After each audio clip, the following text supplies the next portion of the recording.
বাঁকুড়ার ওন্দার নন্দনপুর গ্রাম, যেখানে বিজেপি নেতার বাড়িতে আগুন ধরিয়ে দেওয়ার অভিযোগ। গ্রামবাসীদের সহযোগিতায় তড়িঘড়ি বেরিয়ে এসে প্রাণে বাঁচেন ওই বিজেপি নেতা তাপস বারিক। ঠিক কি অভিযোগ করেছেন, কি পরিস্থিতি হয়েছিল শুনুন।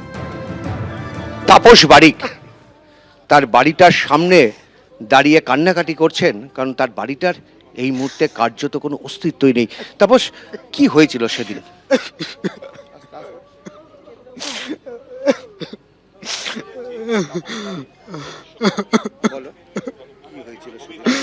আসলে আমার একটাই অপরাধ, আমি প্রথম কথা হিন্দু, তারপর বিজেপি করি। এই অপরাধে আজকে আমার মা বাবা আমাকে জানতো পুড়িয়ে বেলায় প্রচেষ্টা চালিয়েছিল। তিনজনকে একেবারে পুড়িয়ে মারার চেষ্টা, এ ভয়ঙ্কর ব্যাপার আমরা দেখতে পাচ্ছি। বাড়ি এখনো পর্যন্ত শিউরে উঠছে ওই পরিস্থিতি তুলে, যেগুলো আমি একেবারে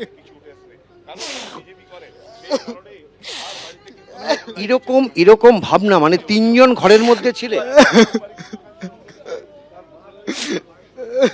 তিনজন ঘরের মধ্যে শুয়েছিলেন। তিনজন ঘরের মধ্যে আমার পরিস্থিতিটাই যাবে কিভাবে, আমি ভয়ে ভয়ে আমার দিন কাটছে, আমার আতঙ্কে দিন কাটছে। আমার এই পরিস্থিতিতে আমার প্রতিদিন যে দিন কাটছে খুব আতঙ্কে দিন কাটছে। আমি কি করব আমি কিছু বুঝতে পারছি না। এই তো তোমাদের এই একটা ছোট্ট ঘর, তার মাথার উপরে এরকম অবস্থা। তুমি কোথায় ছিলে? তুমি যদি একটু দেখাও, একটু এখানে। ঘরের ভিতরে আমরা তিনজনই ছিলাম, আমি ওর পাশে ছিলাম, মা ওই ধারে, বাবা ওই ধারে ছিল। তারপরে প্রথম কে বুঝতে পারলো? বাবা প্রথমে বাবা মা চেটাচেটি করছে, ওই আগুনে সবাই চেঁচামেচি করার পর আমার প্রতিবেশী ছুটে আছে, ওনারা এসে আমাদেরকে যাও করে ভগবানের দোয়ায় ওদের পাঠিয়েছিল বলে আমরা রেস্কিউ করতে পারে, নাহলে হয়তো সকালবেলা জীবন্ত লাশ হয়ে আমাদের বের হতো।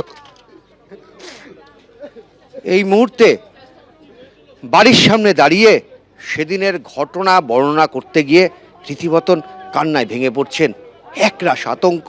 গ্রামবাসীরা না আসলে সেদিনকে এখান থেকে 3টে জীবন্ত লাশ কি উদ্ধার হতো?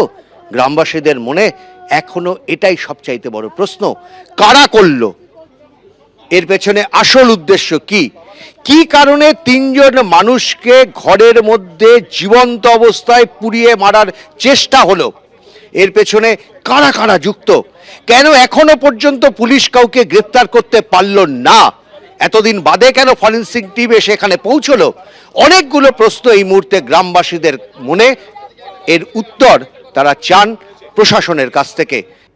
বিজেপি নেতা তাপস বারিকের অভিযোগ আপনারা শুনলেন, তিনি কান্নায় ভেঙে পড়লেন। আর আজকে তাপস বারিক এবং তার পরিবারের সঙ্গে দেখা করতে শুভেন্দু অধিকারী যান, তাপস বারিকের সঙ্গে কথাও বলেন। লোকাল দাদা ছিল, তারা বলছে ওখানে যেখানে যাবে ওখানে ফর্ম ফিল আপ করবে। ওখানে লোকাল মানে কি ছিল? কাঞ্চ কেন লড়তে হবে? ভয় পেয়েছো তুমি? তোমার সঙ্গে সবাই আছে, বিধায়ক তো এসেছিলেন ওইদিন। দাদা সবসময় আছে, আমার কল্যাণ দা সবসময় আছে, আমার তাপসে সবসময় আছে আমার সাথে। পুরো টিম আছে তোমার সঙ্গে। সরস্বতী পুজো না হলে কালকেই আসতাম। তুই অত ভাঙার কিছু নেই। চলো আমি একটু দেখিয়ে দিই। মাকে তুলো, চেয়ারে বসাও। কাঁদেন না দিদি, সব আমরা আছি তো। তোমাকে আগে থ্রেট করেছিল?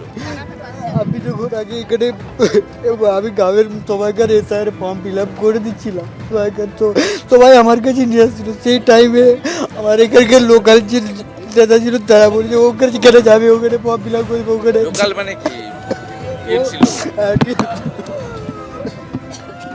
কাঞ্চ কেন লড়তে হবে? ভয় পেয়েছো তুমি? তোমার সঙ্গে সবাই আছে, বিধায়ক তো এসেছিলেন ওইদিন। দাদা সবসময় আছে, আমার কল্যাণ দা সবসময় আছে, আমার তাপসে সবসময় আছে। তাপস বারিকের অভিযোগ আপনাদের সামনে রেখেছিলাম। এবার শুনুন তাপস বারিকের পরিবার কি বলছেন, কতটা আতঙ্কে রয়েছেন তারা, শুনুন। শিকল দিয়া গো, তোমাদের সাথে এই গ্রামের কারো ঝগড়াঝাটি ছিল মা? না গো, আমরা গ্রামবাসী এসে বাঁচিছে গো, শিকল খুলে গো। আমরা কারো কিশোর সঙ্গে ঝগড়া নাই গো। একটা ছোট্ট দোকান আছে তোমাদের, তাই তো মা? আমার গো, আমার গো। সব মিলে এটাই হচ্ছে এই মুহূর্তের এই গ্রামের ছবি। নিজেদের দাওয়ার সামনে শুয়ে কান্নাকাটি করছেন বাবা এবং মা।